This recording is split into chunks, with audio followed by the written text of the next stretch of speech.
좋으신 아버지 하나님 감사합니다. 주님께서 오늘도 말씀을 깊이 묵상할 수 있도록 주님 인도해 주시옵소서. 예수님 이름으로 기도합니다. 아멘. 오늘은 5월 19일 예레미야 34장 8절부터 22절의 말씀입니다.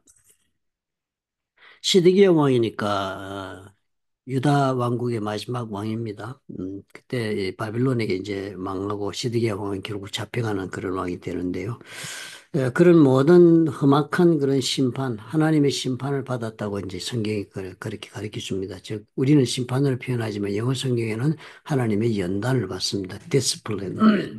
그래서 이 사람들이 그렇게 오늘 이제 하나님께서 그런 어, 순종하지 아니한 그런 죄를 받겠다고 하나님 설명을 하시면서 그 얘기의 중요한 내용을 보니까 그렇게 하나님이 이 시드기야 왕과 백성들을 판단하는 가장 큰 저 원인이 있었습니다. 그게 뭔가 하면은 시드기야 왕에게 그 고관들과 함께 백성들과 노예 관계에서 노예를 풀어주기로 하고는 뭐 그 하나님 말씀대로 풀어주기로 해놓고는 다시 또 그 노예를 잡아와서 다시 노예를 삼았다 하는 그 사건 그 예를 들었습니다.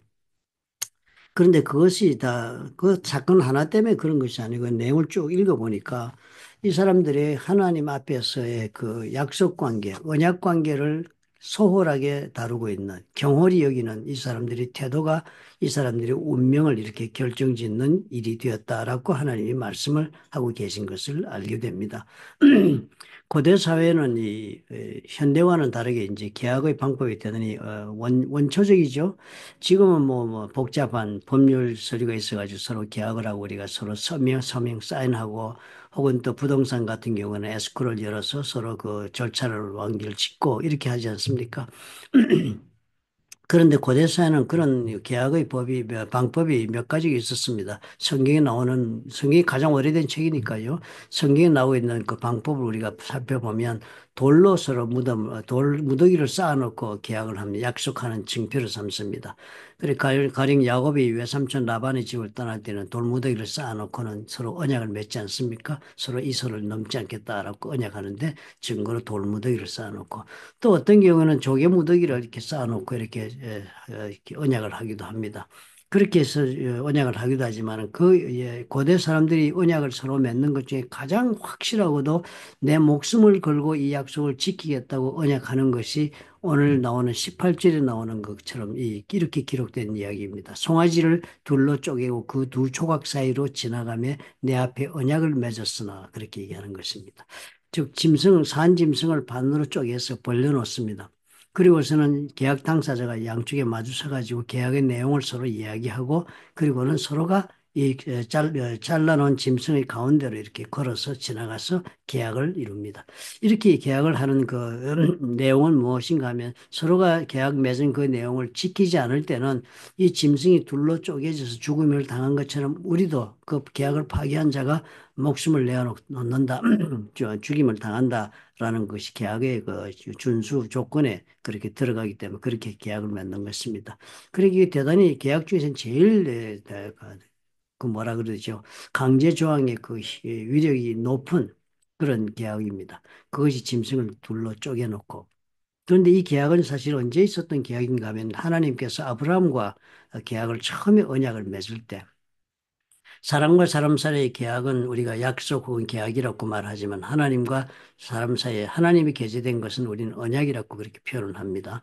그러니까 하나님께서 인간과 맺은 계약, 즉 하나님의 언약식을 보면 창세기 12장에 아브라함에게 약속을 하시고 그다음 15장에 그 언약식의 모습이 나옵니다. 그 모습의 내용을 보면 짐승을 둘로 쪼개놓고 아브라함 보고 기다리라 그래서 하나님이 그 자리에 나타나셔가지고 횃불로의 모습으로 임하셔가지고 그 쪼개진 짐승 사이를 횃불로 서로 지나가면서 애굽에서 430년 동안 종살이 한 뒤에 나와서 큰 민족을 이룰 것을 언약해주는 그런 언약식이 그 기록이 되어 나옵니다. 그러니까 하나님께서는 이 유다 백성, 이스라엘 백성들과 맺은 그 언약의 기본은 뭐였습니까? 이렇게 짐승을 둘로 쪼개놓고 그 사이를 서로 지나가면서 언약한 언약이었습니다. 그런데 이제 이 내용을 보니까 어떻게 하나님께서 그렇게 내용을 언약을 맺어놓고도 너희들이 그 언약을 지금 파기하고 있다. 그러니까 이 사사기의 노예를 풀어놓으라 하는 하나님의 말씀대로 자기들이 풀어놓는다 해놓고는 또 다시 잡아들이고 이렇게 사는 것. 즉 하나님의 말씀대로 살겠다 해놓고도 살지 못하고 이런 하는 것들이 한두 가지가 아니겠죠. 그죠? 그런데 그 많은 것들이 다 무엇인가 하면 근본적으로 저들이 하나님과 맺은 이 짐승을 둘러 쪼개놓고 맺은 그 언약을 파기하고 있는 것으로 하나님은 간주하고 계신 것이다 하는 것입니다. 그래서 이 사람들이 어떻게 해요? 그러니까 당연히 너희들이 지금 목숨을 내어놓고 바벨론 가야 된다라고 하나님이 계약을 어긴 백성들에게 심판을 내리시는 구절을 우리가 읽었습니다. 그래서 이스라엘 백성들은 보낸다 해서 갔습니다. 그런데 참 놀라운 것은 뭐예요? 우리가 이 입장에서 이 말씀을 이렇게 볼 때는요. 하나님께서 참 이 계약을 그대로 그 사람들에게 다 그렇게 목숨을 빼앗게 하지 않았습니다. 바벨론 길은 사망의 길이 아니었습니다. 연단의 길이었지요. 훈련받고 그리고 그 사람들을 다시 정비하고 그래서 하나님의 백성을 삼기 위한 새 언약의 백성들로 준비하기 위한 그런 과정으로 보낸 것이 바벨론은 결코 다 죽이는 사망의 길이 아니었습니다.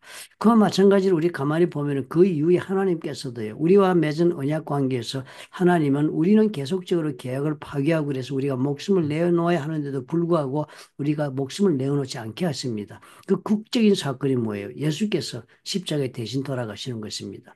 우리가 지불해야 할 죄값을 예수님이 다 지불하시는 것. 그것이 왜요? 이 계약의 내용대로 계약을 파기는 우리는 했지만 우리가 파기한 죄의 값은 하나님께서 직접 본인이 갚으시는 계약으로 삼으신 것입니다. 이것이 하나님의 우리와 맺은 언약의 놀라운 은혜의 그 조건이 조건이 되고 있는 것입니다.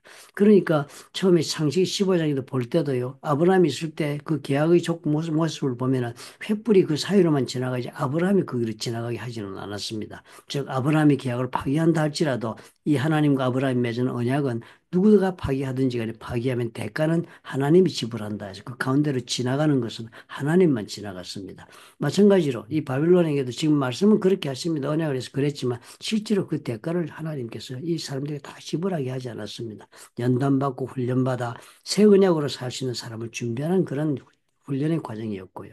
우리에게도 물론 어떻게 해요? 하나님께서 이런 은혜를 주시는 것입니다. 우리가 파기하고 언약을 어긴 그런 삶을 선택하고 수없이 반복해서 마땅히 우리가 쪼갠 짐승처럼 죽임을 당해함에도 불구하고 하나님이 어떻게 직접 그 대가를 지불하겠다 하는 것이 하나님이 우리와 맺은 언약의 그 가장 중요한 골자가 되는 것입니다. 그래서 그 하나님 그 언약의 약속대로 직접 십자가에 올라가시게 된 것입니다. 본인이 올라가시기 위하여 사람의 몸으로 오셔가지고 사람의 몸을 입고 우리 가운데 사시다가 그리고 우리 죄를 지고 십자가에 올라가신 것입니다.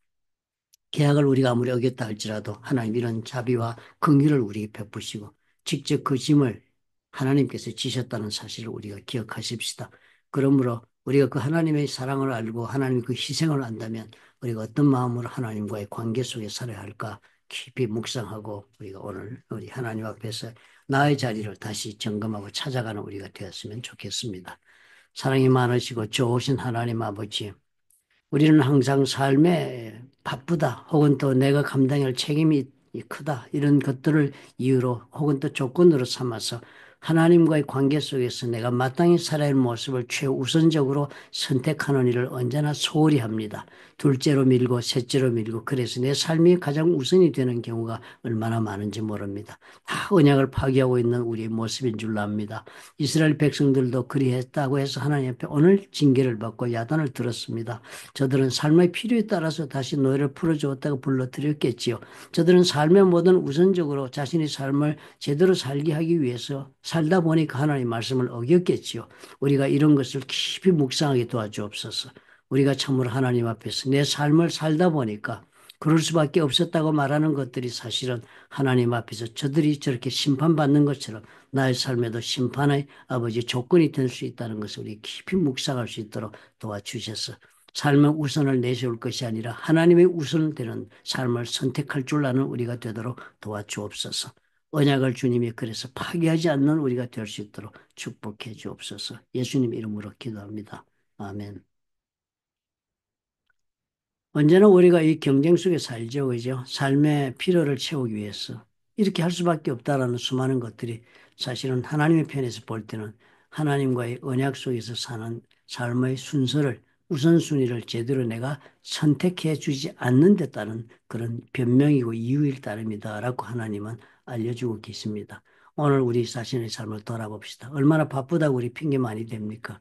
바쁘다고 해서 우리 하나님께서 정말 모든 하나님의 언약 속에서 내가 어떻게 살고 있는가를 하나님은 그저 방관하고 계시지 않는다는 것을 우리가 꼭 기억해야 되겠습니다.